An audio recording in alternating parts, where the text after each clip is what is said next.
In the Middle East today, the United States made good on its promise to punish Saddam Hussein. More than 100 Allied warplanes have bombed Iraqi military targets. From ABC, this is World News Tonight with Peter Jennings. Good evening. This weekend it will be 2 years since the Gulf War began with a prolonged air attack designed to soften up a large Iraqi army. Today, after being taunted by Saddam Hussein for many months, President Bush decided it was time to hit him again. The purpose this time was to convince Hussein that violating the ceasefire agreements that ended the Gulf War is not in his interest. Today's attack, mounted in part from the aircraft carrier the USS Kitty Hawk, was sharp and brief, and perhaps some points were made. We begin with our national security correspondent, John McWethy. The actual combat lasted less than half an hour, with 80 planes involved in the nighttime strike and another 30 supporting them. Despite the huge number of aircraft, which included some British and French, it was a very limited attack. Targets included just 4 fixed radar sites and about a dozen mobile missile units, all in the southern no-fly zone. The Allied aircraft all returned safely and reported only sporadic anti-aircraft gunfire. We got no information that any missiles were fired in response to our attack. In fact, sources say Iraq turned off its air defense radar systems just before the attack in an apparent effort to make it more difficult to find them. They also hid most of their aircraft, parking mini planes on roads near airfields. Today's attack was small in scale because officials wanted it to serve as a measured political signal to Saddam Hussein, not as a body blow to his regime. We stand ready to take additional forceful actions with our coalition partners if Iraq continues to flout the will of the international community. I would think that soon Saddam Hussein would understand that we mean what we say and that we back it up. To further back it up, the president is sending an army battalion to Kuwait, about 1,100 men. The purpose is to back up any other additional border incidents with the Iraqis, such as the 4 that have occurred in the last 4 days. Peter? Jack, let me ask you first about the targets today. Do we know what they hit?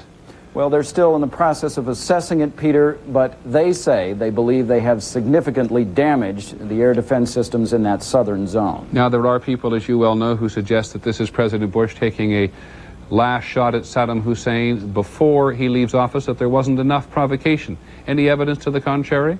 Well, I think what the United States has been trying to do, and it's not just President Bush, it's the allies and many UN members that wanted to say to Saddam Hussein, you have to live by the agreements that were established after the war that you lost. But I guess I was trying to find out whether there were any other provocations that we didn't know about. Oh, there were some provocations over the zone. One of them was that a UN U-2 plane, which the UN had said were going to fly at this time in this particular area, was attacked by the Iraqis on January 3rd. Now, sending a battalion to Kuwait, as many as 1,700 men, suggests some instability in the region still. There is still some instability, Peter. It is a balancing act in this part of the world always. It's not just Saddam Hussein that the U.S. is worried about. The Kuwaitis are not all that strong. On the other side, of course, are the Iranians, which have been gaining strength. So it's always a balancing act. This is just one part of it, one part of the delicate balance. Okay, John, thanks very much. John McWethy, our national security correspondent. Now to the response from Baghdad. As might be expected, or as we become accustomed to, the rhetoric has been fierce, with Saddam Hussein trying to turn this latest confrontation with the U.S. to his own political advantage, at which he may yet succeed. But as we've seen before with Iraq, Saddam Hussein is also prepared to bend on occasion when necessary. In the Iraqi capital, ABC's Jim Laurie. Several hours after the airstrikes, his words as defiant as ever, the Iraqi president told his people of the attack. The criminals have come again, said Saddam Hussein, carrying with them their hatred as they did 2 years ago. They are trying to implement colonial power and take away our sovereign rights.